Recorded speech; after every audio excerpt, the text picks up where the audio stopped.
우리가 읽었던 이 본문은 되게 유명한 한 사람 때문에 너무 많이 알려진 이제 그런 말씀이에요. 성경 66권이잖아요. 그런데 만일에 이 66권 성경에 한 권을 더 갖다 붙인다 라고 한다면 참회록이라는 책을 67권으로 삼을 수도 있겠다라고 하는 것에 대부분의 신학자들이 거의 옳소라고 말할 정도로 참회록은 기독교사에 또 중세사에 많이 영향을 끼쳤던 그런 책이고, 이 참회록을 쓴 분이 어거스틴이라는 분이세요. 그래서 이분을 앞에 성자를 붙여서 성 어거스틴 이렇게 부르거든요. 이분은 어렸을 때부터 되게 똑똑했던 것 같아요. 근데 공부를 할 수 있을 만한 그런 삶의 상황이 되질 못했고, 특별히 아버지가 이교도였어요. 예. 그리고 우리가 잘 아는 이 어거스틴의 엄마는 모니카 여사이죠. 그래서 아버지의 영향을 받아서 그런지 정말 많이 방황을 했고, 이교도도 어린 날부터 많이 접했고, 17살에 어떤 자매와 동거를 시작해서 사생활을 했어요. 그리고 그 뒤의 삶도 거의 창녀촌에서 살다시피 정말 음란하고 방탕하고 호색했던 그런 삶을 살았죠. 그래서 이날도 술에 잔뜩 취해서 그렇게 창녀촌을 배회하다가 집에 들어오는데 톨레레게라는 음성이 들리는데, 이게 왜 그럴 때 있잖아요. 들릴락 말락 이런 게 아니라 그냥 이 가슴을 막 북이 울리는 것처럼 소리가 들리기 시작하는 거죠. 톨레레게. 이게 여러분 무슨 뜻이냐면 책을 펴서 읽어라. 이제 그런 뜻이에요. 그래서 어거스틴이 집에 뛰어들어와서 성경을 딱 폈는데 그 핀 성경이 이 로마서 13장 11절로 14절까지의 말씀이었어요. 또한 너희가 이 시기를 알거니와 자다가 깰 때가 벌써 되었으니 이는 이제 우리 군이 처음 믿을 때보다 가까웠음이니라. 그렇게 성 어거스틴이 이 말씀을 통해서 그날 분수령적인 회개 역사가 임하게 되어지죠. 그래서 여러분 새벽에도 주일날 말씀드렸나요? 어제 저녁에 집회까지 하고 가가지고 언제 말했는지 헷갈리네요. 디모데후서 3장 16절 말씀, 모든 성경은 성령의 감동으로 기록됐다라고 할 때, 이 감동이라고 하는 이게 이제 N이란 단어는 에이미 미완료이거든요. 그러니까 그런 거예요. 성경을 기록하게 하신 그 저자들만 하나님의 감동으로 기록된 것이 아니라 오늘날 이 성경을 읽는 사람들도 성령의 감동 가운데 있을 때 이 말씀이 이해되고 해석되고 적용되어지는 거거든요. 그래야 이 말씀이 내 말씀으로 들리기 시작하는 거죠. 그래서 레마가 되고 그런 거 아니겠어요? 그날 성 어거스틴한테 이 말씀은 정확히 하나님의 음성으로 들리는 일들이 일어나기 시작한 거죠. 그러니까 여러분, 기도는 요즘 기도 이렇게 말하기만 해도 제가 요즘 기도의 분량이 많지 않아서 참 자다가 깰 때가 벌써 됐다 이 말씀이 개인적으로 적용이 되는 것 같아요. 이 모니카 여사의 기도가 아들을 향한 평생의 기도, 단 하루도 놓지 않고 아들을 위해서 매달렸던 이 기도가, 여러분 이 말씀이 톨레레기가 들리게 하고, 그리고 이 말씀을 펴서 읽는 순간 하나님이 자기에게 주시는 직접적인 하나님의 음성으로 들리기 시작했던 역사가 나타나기 시작한 거죠. 그러니 여러분 어떤 경우에도 기도를 놓지 않는 은혜가 있기를 주의 이름으로 축복합니다. 그리고 기도가 웃음될 수 있기를 주의 이름으로 축복합니다. 이게 너무너무 중요한 것 같아요. 이 말씀에 없는 거지만 사람을 어거스틴처럼 바꾼 이 사람들의 내면을, 인간사를 훑어보게 되면 반드시 누군가의 중보. 그래서 여러분 우리가 로마서를 보고 있지만 사도행전 9장에서 하나님은 왜 바울을 아무 이유 없이 찾아왔었을까? 성경을 보면서 제가 제일 처음 궁금하잖아요. 그러니까 위를 보고 아래를 보고 앞장을 보고 뒷장을 보고, 그리고 성경을 쭉 보다가 야, 스데반 집사님의 7장이 죽어가면서도 그 옆에 자기를 죽이는 사람들을 향했던 그 중보가 결국 이런 역사를 가져왔던 첫 단초였겠다라고 하는 것을 깨달아지니까, 야, 기도라고 하는 것이 얼마나, 그러니까 여러분 정말 이 말씀 앞에 저와 여러분이 여러분에게는 누군가의 기도가 있어야 하고, 또 여러분은 누군가를 위해서 기도해야 합니다. 할렐루야. 그러니 여러분, 특히 믿지 않는 부모님이 배경을 갖고 있는 사람들일수록 목장이라는 공동체 안에서 우리 각자를 향한 깊은 중보가 정말 필요하고 요구되고 있어야 된다라고 하는 것이죠. 그래서 여러분, 이제 미군하고 한국군하고 연합군들이 이제 결성되어져서 팀 스피리트 훈련이다, 이제 이런 훈련을 하게 되면 특수부대는 특수부대끼리 따로 훈련을 하거든요. 그럴 때 반드시 알력 다툼이 생긴다는 거예요. 미군 특수부대 레인저스하고 우리나라 베레모하고 이게 팀이 결성이 되면 연합군으로 적진에 이제 파견이 돼야 될 거 아니겠어요? 그러면 꼭 어떤 알력 다툼이 생기는데, 그게 왜 그러냐면, 여러분, 만약에 미군이 앞장서서 적군과 공격을 하게 되면 그 배후를 한국군이 책임져야 하고, 한국군이 앞서서 그들과 싸우면 그 배후에서 한국군을 보호하는 건 미군이라는 거예요. 내 등 뒤를 책임져주는 사람에 대한 신뢰가 생기지 않으면 내 목숨을 뒤를 그냥 남겨두고 앞에 있는 적군과 싸울 수가 없다라는 거예요. 적어도 내가 너를 신뢰할 수 있어야 되겠다, 이 상호 신뢰가 쌓이지 않으면 안 된다라고 하는 거죠, 한 팀이. 그래서 그런 알력 다툼을 통해서 서로 실력을 보려고 한다는 거예요. 야, 너는 내가 내 등 뒤를 맡길 만하게 실력이 있니? 이걸 서로 확인하려고 한다라는 거예요. 그래서 주먹질도 하고요, 그걸 그냥 자연스럽게 받아들여 준다라는 거예요. 내 등 뒤를 맡겨도 너는 내 목숨을 책임질 만한 그런 실력이 있는지 체크한다는 거죠. 여러분, 목장 안에서 말입니다, 어떤 신뢰가 있어야 되냐면, 저 사람은 나를 위해 기도한다라는 신뢰가 있는 서로의 목장이 될 수 있기를 주의 이름으로 축복합니다. 그러지 않아야 되겠어요? 여러분들은, 여러분, 저에 대하여 자신이 있어야 돼요. 내가 우리 목사님을 위해서 기도한다. 저는 무슨 자신이 있어야 되겠어요? 나는 성도들을 위해서 기도한다 라는 자신이 있어야 되는 거죠. 어제 집회를 갔더니 그게 동산 베델 교회더라고요. 몰랐어요, 교회 이름을. 근데 소개할 때 동산 베델교회라고 소개를 해서 제가 말씀을 전하려고 앞에 서서, 가만 여러분, 동산 베델교회라면 내가 여러분한테 정말 비싼 밥을 얻어먹어야 됩니다. 그랬더니 자기들이 뜬금없지 않겠어요? 왜 그러냐면, 여러분, 제가 금요일마다 철야배를 마치고 파주시를 돌면서 중보기도 할 때 제일 먼저 가는 데가 그게 여러분 동일초등 앞에 있는 문방구거든요. 네, 그 앞에서 기도해요. 그리고 기도하고 한 30m만 가면 우회전 해야 이제 권사님 집으로 들어가니까, 이제 거기 유성 그 아파트 단지로 들어가니까요, 그 우회전할 때 바로 딱 코너에 있는 게 동산 베델교회예요. 그래서 전 동산 베델교회를 위해서 기도 많이 했어요. 왜냐하면 지역을 돌면서 교회가 보이면 교회를 위해서 항상 기도하거든요.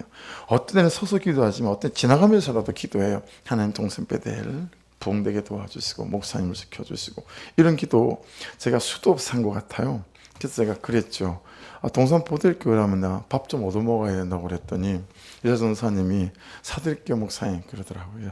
비싼 걸 사줘야 됩니다. 그랬더니 비싼 걸 사주겠다고. 그랬으니 사주겠죠. 그러니까 여러분, 이런 자신이 있어야 돼요. 내가 우리 교회를 위해, 내가 이 도시를 위해 기도하는 사람이다, 이 자신감이 있어야 되거든요.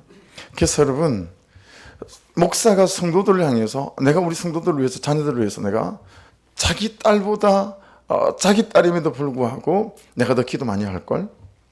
말은 하지 않지만, 이런 식으로 말하지만 그런 자신감이 서로에게 있어야 되지 않겠느냐라고 하는 것이죠.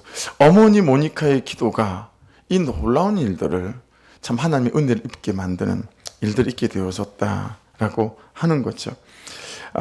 저와 여러분에게 정말 기도가 식어지거나 멈춰지지 않는 그런 은혜가 있기를 주의 이름으로 축복합니다. 11절을 보십시오. 너희가 이 시기를 알거니와, 이 시기는 카이로스입니다. 시간의 개념에는 세 가지가 있다고 자주 말씀드리죠.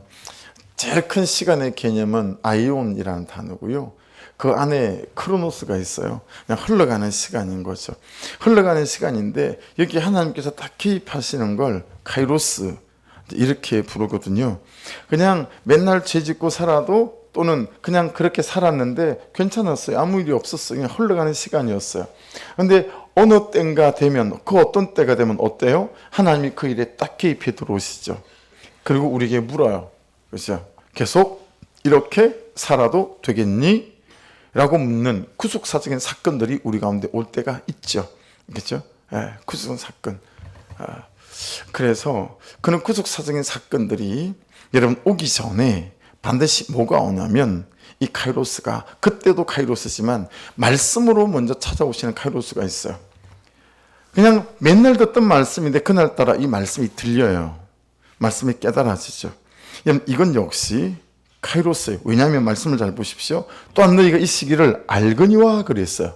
그렇죠? 알거니와 붙어 있잖아요. 이 시기를 모릅니까? 알고 있습니까? 알고 있습니다. 그 말은 지금 내가 무엇을 해야 하는지, 어떤 것에 순종해야 하는지 알고 있다라고 하는 거죠.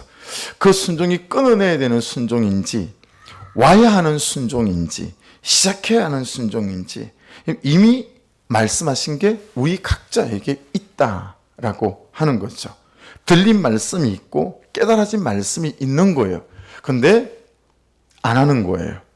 또한 너희가 이 시기를 알거니와, 자다가 깰 때도 벌써 됐다는 사실을 알지만 들린 말씀이 있는데 그렇게 살지 않는다라고 하는 거죠. 그러니까 단지 안 할 뿐인 거예요. 내가 들린 말씀이 없는 게 아니라 순종하는 내가 없을 뿐이다 라고 하는 거죠. 그래서 여러분, 그런 말 있잖아요. 세상에서는 이미 배울 것을 유치원에서 다 배웠다고. 여러분, 어쩌면 우리는 이미 들린 말씀만 붙잡고 순종하는 삶만 있어도 우리의 삶은 차고 넘칠 만큼 충분할 수 있을 거다라고 하는 거죠. 근데 들린 말씀은 있으나 우리가 살아내는 순종이 없는 것, 이것이 이제 우리의 어려움이다 라고 하는 것 아니겠어요? 그러니까 짠 하고 하나님이 보이지 않는다라는 거죠. 많은 경우 우리가 하나님을 확인할 때는 카이로스가 있을 때, 카이로스에 순종할 때입니다. 카이로스가 있을 때, 하나님이 개입이 들어오셨을 때, 말씀이 들리게 하셨을 때, 어떤 구속사적인 사건을 통해서 깨닫게 하셨을 때, 여러분 그것에 순종할 때 우리가 하나님을 확인하는 역사들이 나타나게 될 줄로 믿습니다. 몇 주 지났어요.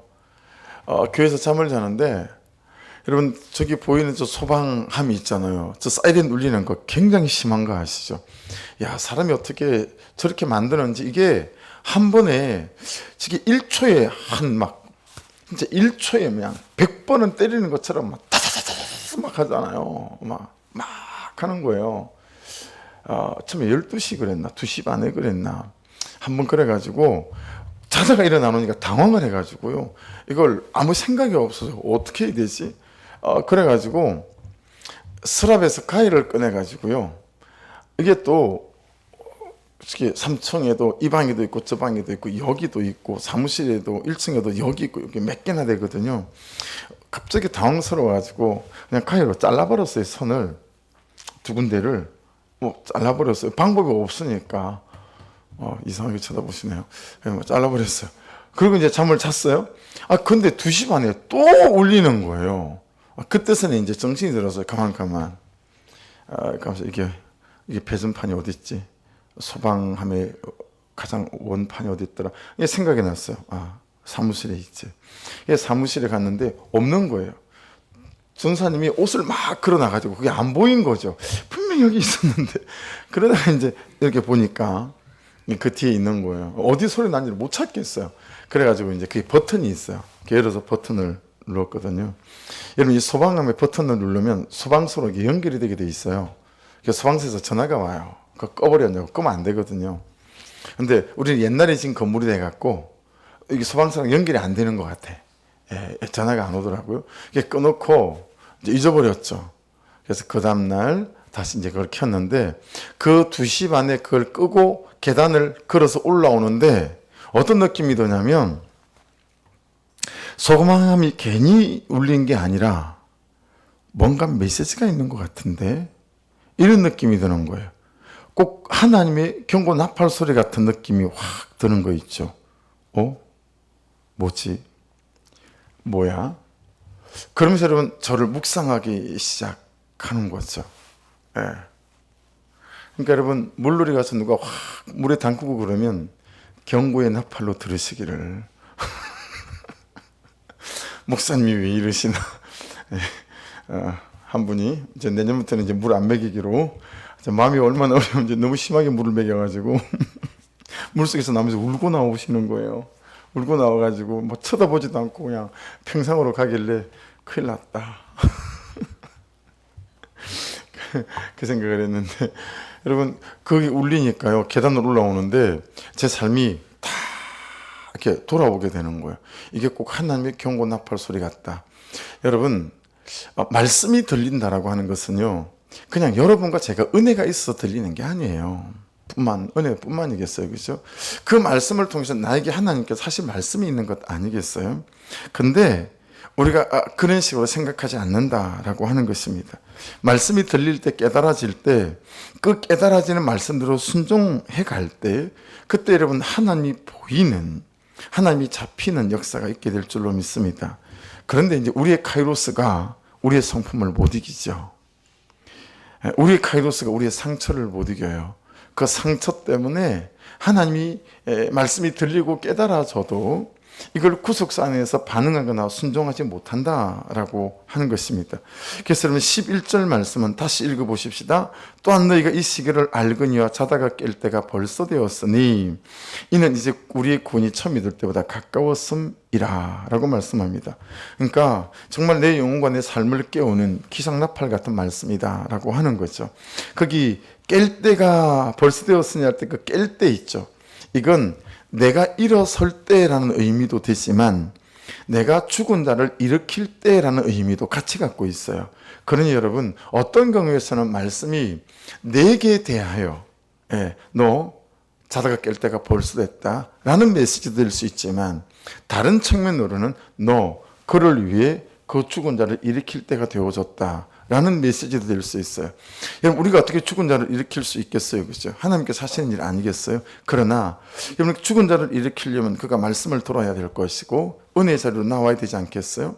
결국 그러려면 우리의 헌신과 섬김 이것들을 통해서 되어지는 일들이기에 여러분 죽은 자를 일으키는, 그래서 그냥 다른 사람에게 참 싫은 소리 하는 거 너무너무 제가 어려워하지만 어느 순간 말씀이 딱 걸리면 제가 좀 사정없이 얘기하죠. 좀 사정없이 얘기해요. 앞뒤 가리지 않고 그냥 아주 원색적으로 말을 하죠. 그때는 뭐 교회를 떠나고 말고 제게 안중이 없는 것 같아요. 교회를 떠나고 말고가 문제가 아니라 하나님께서 그 영혼의 죽고 살고에 대해서 말씀하시는 것이기 때문에 그냥 그 영혼의 죽고 살고 거기에 입각해서 그냥 있는 것대로 매섭게 말씀이 말씀하신 대로 말씀 드리는 거죠. 그래서 여러분 혹시 내가 일어날 때가 아닌지 그가 일어날 때가 아닌지를 살펴보는 은혜 또한 있기를 부탁을 드립니다. 여러분 자다가 깰 때가 벌써 되었다. 묵상해 보세요. 무슨 전제를 가지고 있죠? 야, 네가 자다가 깰 때가 벌써 되었다. 무슨 전제를 가지고 있는 거죠? 내가 지금 잠자고 있다라는 전제를 갖고 있어요. 한번 묵상해 보십시다. 적용해 보십시다. 여러분 지금 잠자고 있지 않으세요? 어떤 부분에 대하여? 어떤 부분에 대해 잠자고 있지 않으세요? 근데 저도 묵상해 봤어요. 제가 잠자고 있는 부분이 있는 것 같아요. 어느 한 부분에 대하여. 여러분은 어떠세요? 근데 여러분 그 잠자고 있는 어느 한 부분이 사실 우리의 신앙생활과 삶 전체에 대단한 영향을 미치게 되어지게 되어 있잖아요. 그죠? 그래서 내가 잠자고 있는 게 뭐지? 라고 묵상해 보셔야 되고 한번 적용해 보셔야 합니다. 여러분 성경이 우리가 잠자고 있다, 잠들어 있다라고 하는 것을 말씀하실 때는 이런 식으로 말씀하세요. 한 가지는 네가 죽어 있는 상태다. 다나토스 사망과 연결해서 말씀을 드린다면 로마 10장 23절의 배경에 근거하면 being dead라고 할 수 있겠죠. 또 하나는 준비가 안 된 상태, 준비가 안 된 상태라고 성경은 말씀해요. 마태복음 25장 제가 읽어드릴게요. 그때 천국은 마치 등을 들고 신랑을 맞으러 나간 열처녀와 같다 하리니 그 중에 5은 미련하고 5은 슬기 있는 자라. 미련한 자들은 등을 가지되 기름을 가지지 아니하고 슬기 있는 자들은 그릇에 기름을 담아 등과 함께 가져갔더니 신랑이 드디어 오므로 다 졸며 잘세 밤중에 소리가 나되 보라 신랑이로다 맞으러 나오라 하매 이에 그 처녀들이 다 일어나 등을 준비할세 미련한 자들이 슬기 있는 자들에게 이르되 우리 등불이 꺼져가니 너희 기름을 좀 나눠달라 하거늘 슬기 있는 자들이 대답하여 이르되 우리와 너희가 쓰기에 다 부족할까 하노니 차라리 파는 자들에게 가서 너희 쓸 것을 사라 하니 그들이 살아간 사이에 신랑이 오므로 준비하였던 자들은 한 혼인잔치에 들어가고 문은 닫힌지라. 그 후에 남은 처녀들이 와서 이르되 주여 주여 우리에게 열어주소서. 대답하여 이르되 진실로 너희에게 이르노니 내가 너희를 알지 못하노라 하였느니라. 그런즉 깨어있으라 너희는 그날과 그때를 알지 못하느니라. 여러분, 그런즉 깨어있으라 너희는 그날과 그때를 알지 못하느니라. 준비되어 있으란 얘기죠. 여러분들이 아실걸요. 내가 훨씬 더 풍성한 것들을 누릴 수 있었음에도 불구하고 내가 카이로스가 왔을 때 카이로스에 순종하지 않음으로 말미암아 여러분 그것이 그냥 지나가는데 붙잡을 수도 없는 어떤 그런 일들이 우리 인생에는 있을 때가 있죠. 예, 여러분 준비되어 있으셔서 하나님 그분께서 여러분을 통해서 일하시려고 할 때 여러분들을 통해서 일하실 수 있는 장이 펼쳐질 수 있도록 카이로스가 올 때 카이로스에 잘 순종해 가시는 은혜가 있기를 주의 이름으로 축복합니다. 우리의 구원이 처음 믿을 때보다 가까워졌다라고 말씀하십니다. 이걸 보면 성경에서 구원을 설명하는 것과 믿음을 설명하는 것이 굉장히 유사한 점이 많은 것 같아요. 여러분 에베소 2장 8절과 9절은 익숙하시죠? 은혜 더하기 믿음은 구원인데 빼기 행위다. 이건 구원 얻을 때의 믿음 아니겠어요? 구원은 전적으로 하나님이 하시는 것이지 우리 행위와 관계가 없다. 우리는 그 은혜를 믿음으로 말미암아 되는 것이다. 그러나 그렇게 되면 어때요? 그러면 뭐 대충 살아도 되나 봐요? 그게 아니고 구원을 받고 난 뒤에는 어때요? 은혜 더하기 믿음 더하기 삶이다 라고 하는 것 아니겠습니까? 그렇죠? 그러니까 구원을 얻고 난 다음에 믿음을 이렇게 설명하지 않습니까? 구원 얻을 때의 믿음과 구원을 얻고 난 다음에 믿음, 그렇게 구원을 이루어 나가는 것이고 구원을 누리는 것이다 라고 하는 것이죠. 그래서 여러분 믿음을 그렇게 설명하듯이 구원도 3가지로 설명해요. 하나는 과거 시제로서의 구원이 있고 현재 시제로서의 구원이 있고 미래 시제로서의 구원이 있어요. 그러니까 구원을 설명할 때 구원을 얻었고 구원을 이루어가고 있고 그리고 구원이 이루어질 것이다 라는 거예요. 구원을 얻었고는 과거 시제죠. 그리고 구원이 이루어지고 있고는 현재 시제고 구원이 이루어질 것이다. 이게 미래 시제 아니겠어요? 여러분 예수를 믿는 순간 우리의 구원은 바로 이루어졌습니다. 할렐루야. 하지만 이때 삶으로서의 성품과 그렇죠? 한 사람으로서의 우리의 구원은 완성된 구원이 아니라 어때요? 그때가 시작되어지는 구원이죠. 그래서 우리의 구원들이 계속 어때요? 삶에서도 성품과 태도 면에서 이루어져 가는 거겠죠. 그래서 아이가 태어나면 바로 인간이죠. 복중에 있을 때부터. 하지만 온전한 사람은 아니잖아요. 사람마다 경우가 너무 달라서 어떤 사람은 평생이 걸려도 참 사람다운 사람으로 잘 세워지지 않는 경우도 있지 않습니까? 그래서 그런 경우처럼 비슷하다라고 하는 거예요. 그래서 우리가 어떻게 표현하죠? 마치 건물로 지어질 때는 공사 중인 건물이 있는 것처럼 우리를 ing, 진행되고 있는 상태입니다 라고 표현하고 있지 않겠어요? 여러분 공사 중인 건물은 볼품이 없죠. 그렇죠? 막 엉망이에요. 지저분하고 저게 뭐가 되겠나 싶죠. 하지만 시간이 지나고 과정이 다 지나가면 정말 멋있는 건물이 되어서 가는 거죠. 그래서 구원이 가까웠다라고 하는 말은 이 삶이라는 구원이 완성되어가는 구원의 시간, 구원의 여정, 이 하나님의 구속사의 과정 속에 있다라고 말씀드릴 수가 있겠죠. 그래서 한 번씩 2절만 한번 말씀드리지만 김옥래 사모님이 젊었을 때 집회를 갔더니 막 말씀을 전하시고 통성기도를 시작하기 전인데 30대 후반 부부가 아이를 강부에 사서 데리고 나왔는데 그냥 나오면서부터 닭똥 같은 눈물을 뚝 돌리면서 말도 안 하고 울더라는 거예요. 사연을 알고 보니까 아이가 4살, 3살 그만한 나이대의 아이인데 아이가 태어난 지 100일도 안 된 아이처럼 그렇게 강보에 쌓여져 있더라는 거예요. 기가 막혀가지고 그냥 말문도 닫히고 기도의 문이 닫히더라는 거예요. 그 자라지 않는 아이를 가슴에 안고 김옥래 사모님이 기도를 하는데 어떻게 기도해야 될지를 모르겠더라라고 하는 거예요. 그러니 여러분, 그 태어났는데 자라지 않는 아이를 이미 말하고 걸어야 될 아이가 100일도 안 된 아이처럼 자라지 않는 아이를 품에 안고 있는 이 어머니의 마음이 어떻겠어요.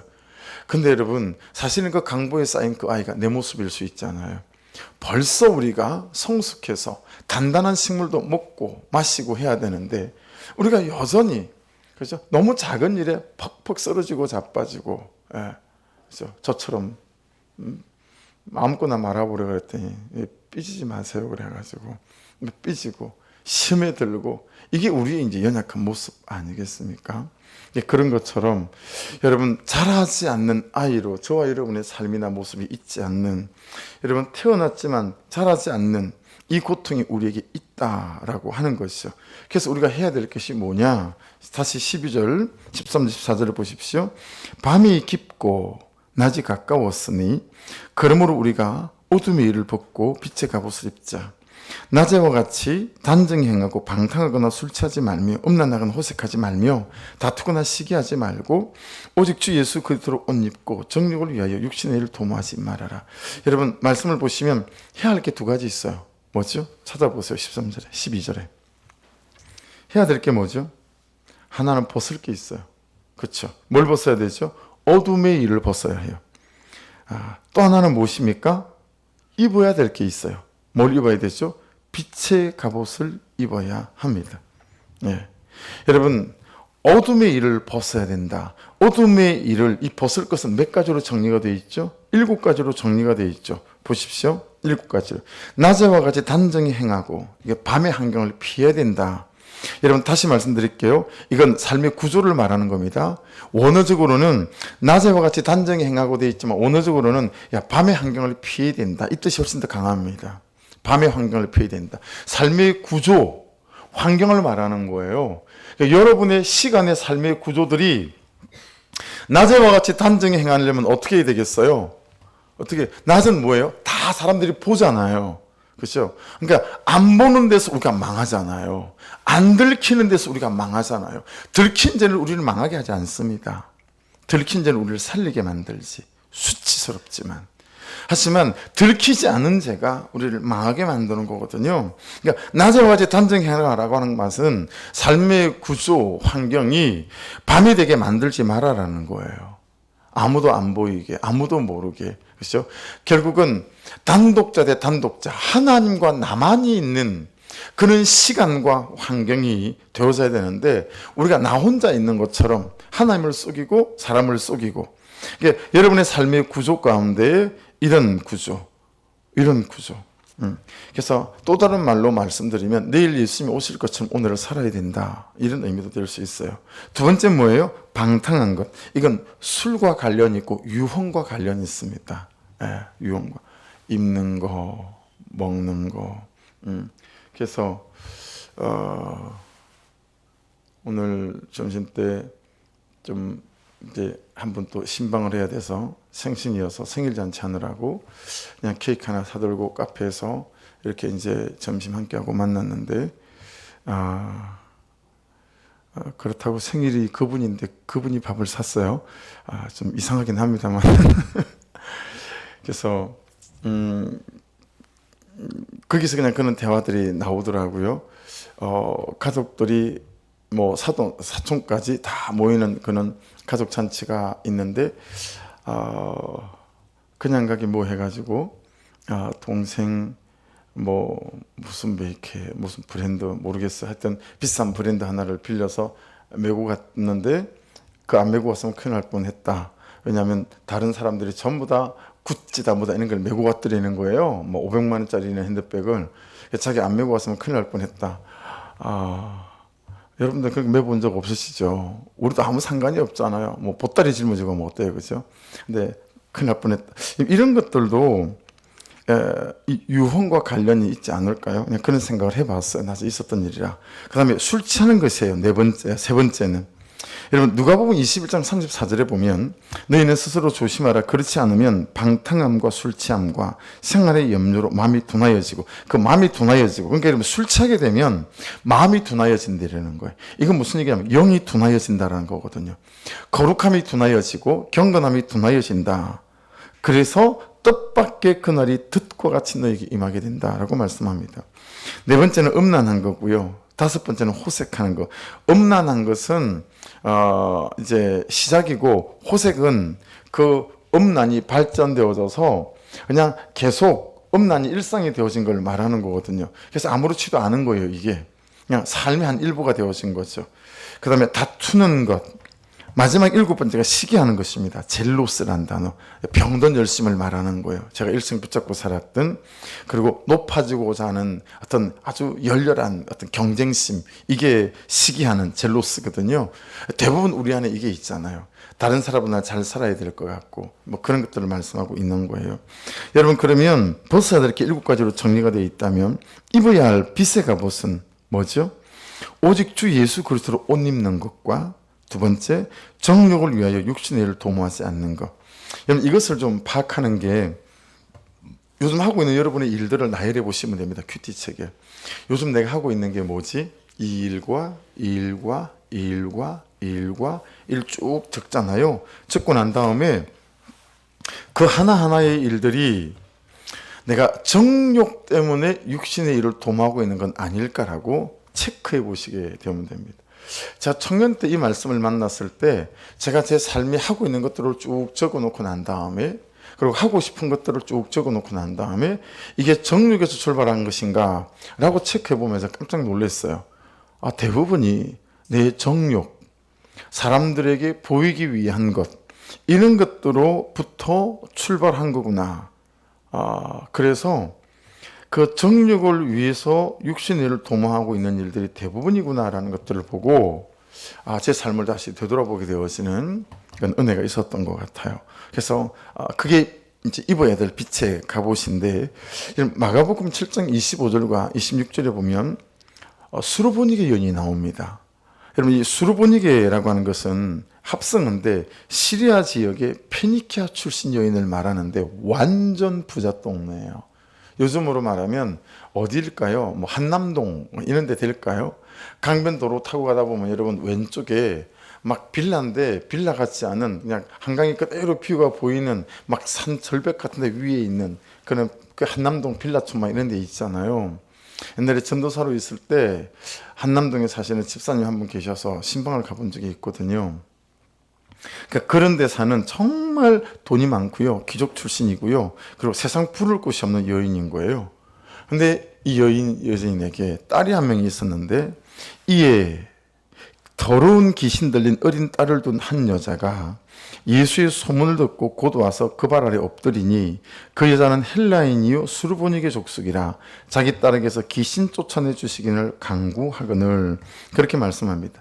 귀신 앞에 더러운이란 단어가 붙어 있어요.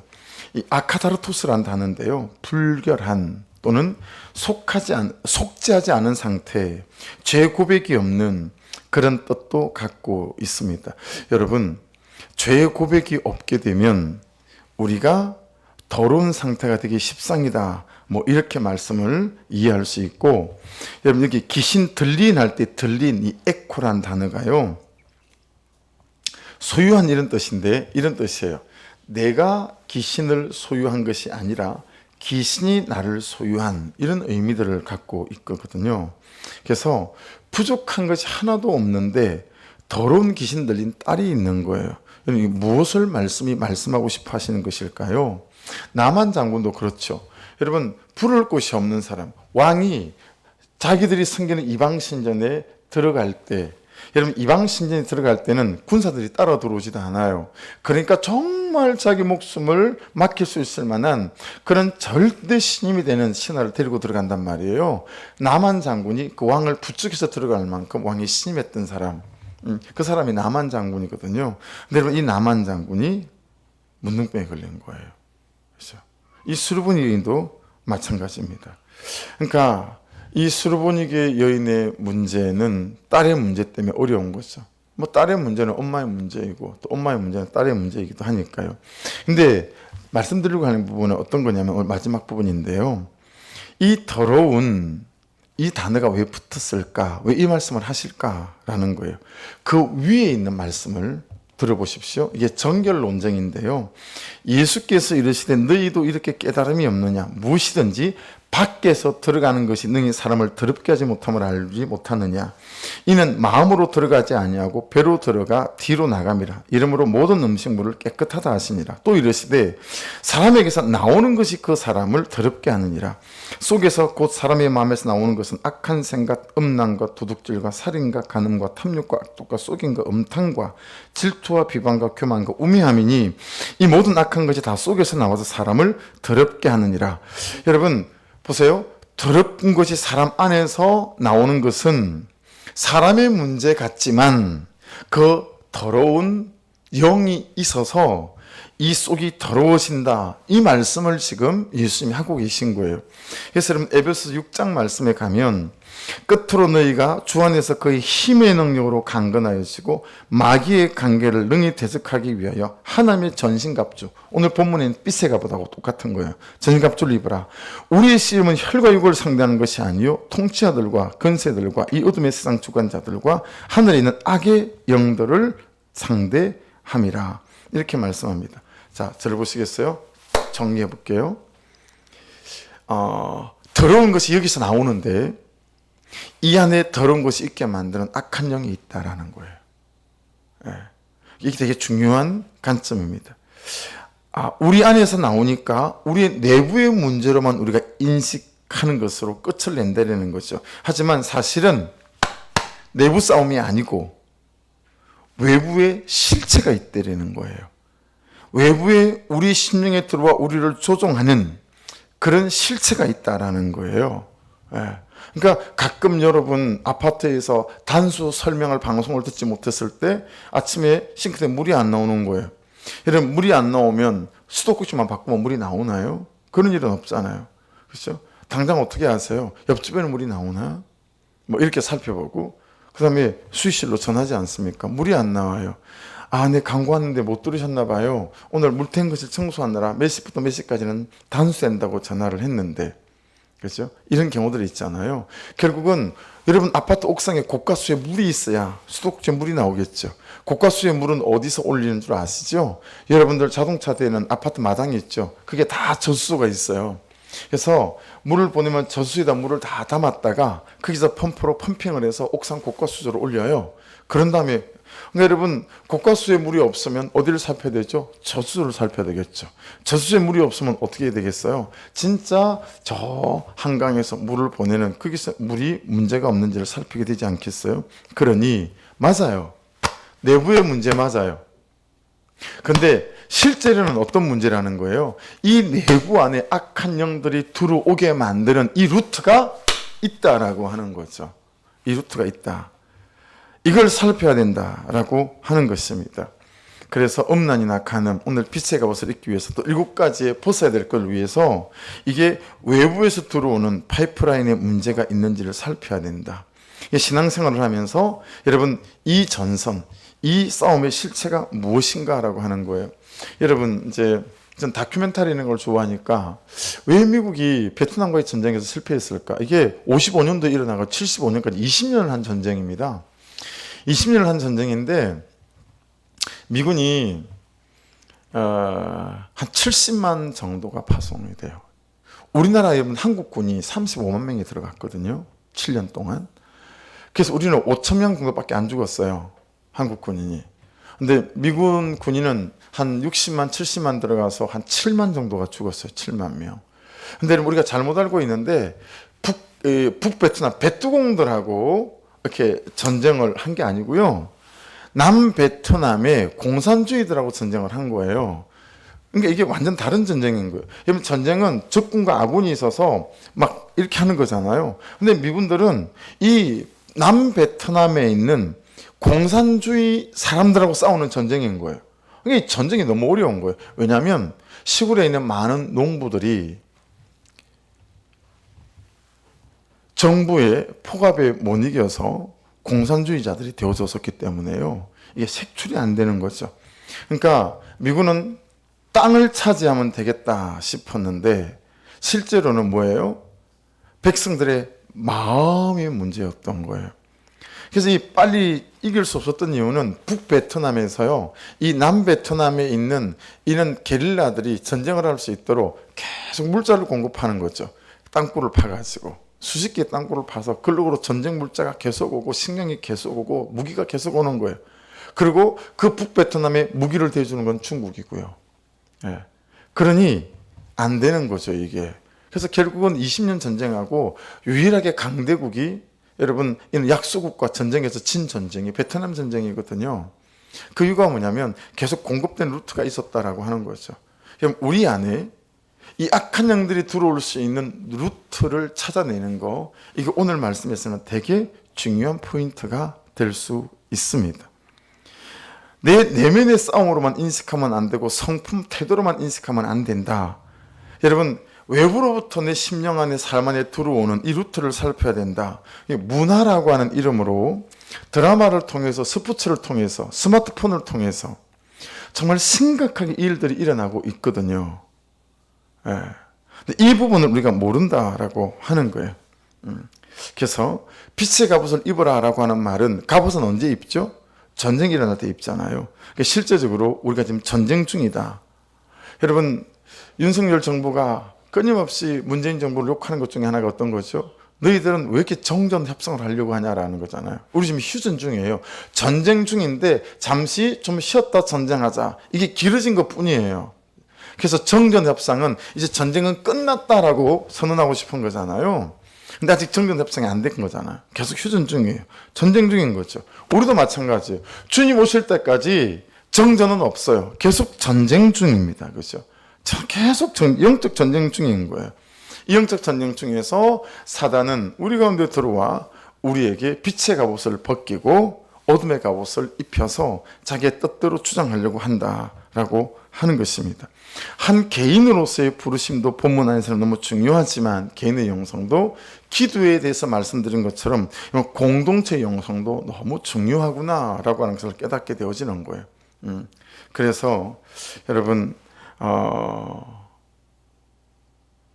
우리 소망의 교회가, 또 우리 공동체가 여러분 정말 하나님 안에서 들어오면 같이 불 붙일 수 있고, 들어오면 같이 카이로스에 순종해가는 그런 은혜가 있도록 목장이든 우리 항상 서로 중보해가며 뜨거운 공동체가 되어져 갈 수 있기를 주의 이름으로 축복합니다. 그래서 여러분, 로마가 세상을 제패했던 중요한 이유가 그들이 썼던 양날의 금, 칼도 있지만 그들의 전쟁 방법이었다고 해요. 공동체적인. 로마군이 쓰는 이제 방패는 손 방패가 있고 몸 방패가 있었다고 해요. 손 방패는 지름이 70cm고요. 몸 방패는 지름이 120cm예요. 그러니까 그걸 들고 몸을 구부리고 딱 이렇게 하면 뭐 틈이 없는 거죠. 그래서 로마군은 항상 1열, 1열, 3열 이렇게 딱 대치해서 싸웠거든요. 제일 앞에 있는 이 병사들은 몸 방패로 전부 다 연결해서 딱 하고 있는 거예요. 그러니까 상대방 관측군이 칼을 휘두르고 뭐 활을 쏘고 해도 이게 안 되는 거예요. 그 뒤에 있는 거는 활을 쏠 때 위를 막으니까요. 그러니까 다 보호를 받는 거죠. 근데 구에 맞춰서 하나, 둘, 셋 할 때 제 앞에 있는 몸 방패를 들고 있는 이 군사들이 이 방패를 이렇게 비틀어요. 그러면 3열에 서 있던 창을 들고 있던 로마군 군사들이 그 벌어진 틈 사이로 그 긴 창으로 앞에 있는 적군을 찌르는 거예요. 그리고 빼고 다시 탁 닫혀요. 이게 타고나게 훈련이 되어져 있는 거죠. 그러니까 몸으로 밀어붙이면서 구에 맞춰서 열리면 찌르고, 그런 다음에 닫고, 또 열리면 찌르고, 그러면서 한 걸음 한 걸음 앞에 있는 적군들을 무찌르면서 간 이 전략이 로마가 세계를 제패했던 굉장히 중요한 군사 전략이었다. 싸우는 방법이었다라고 말하는 거거든요. 그래서 여러분, 우리 공동체 안에서도 참 서로 말씀을 나누고 큐트를 나누고, 그리고 죄의 고백들을 하며, 그리고 삶의 적용들을 나누고 가는 이 삶이 외부로부터 공격해 오는 이는 사단의 진입 루트를 찾아내서 다시 어둠의 일을 벗고 계속 빛의 갑옷을 입어 나가는 이 영적인 전쟁과 작업이 여러분 목장 안에서 날마다 이루어질 수 있기를 주의 이름으로 축복합니다. 기도하겠습니다. 말씀 붙잡고 같이 기도하시면서 하나님, 결국에는 나 혼자 되어지는 일이 아니라 나만 잘 믿으면 되겠지가 아니라 하나님, 모르는 곳에서 여전히 사단이 내 안에 들어와 나를 헤집어 놓고 잡아뜨리고 무너뜨리는 그런 일들이 있음을 하나님 아십니다. 우리 교회가, 예배가, 또 목장이 정말 공동체성으로 무장되어져서 어둠의 일을 서로 벗고 빛의 갑옷을 입어 나갈 수 있는 그런 하나님의 사람들로 잘 세워져가는 은혜가 있도록 역사하여 주시옵소서. 기도하길 원하고, 여러분 금토 주일 정말 다시 복음 앞에라는 주제 앞에 나아갈 때 하나님 혼교회 한 사람 한 사람을 불러주셔서 진심으로 초대해서 이 말씀 앞에 서서 정말 하나님께 영광을 돌리고 내 인생이 다시 회복되고 나무를 입는 놀라운 카이로스의 때가 될 수 있도록 아버지 역사에 주옵소서. 또 기도하기를 원합니다. 우리 주여 한번 부르고 기도하고요. 오늘 목장 있어요. 그리고 운영위원들은 3층에서 잠깐 모일 거니까요. 잠깐만 좀 모이도록 하겠습니다. 우리 주여 한번 부르고 같이 기도 시작하겠습니다. 주여! 아버지 감사합니다. 오늘도 우리를 부르시고 주의 말씀 앞에 세워주심을 찬양합니다. 하나님,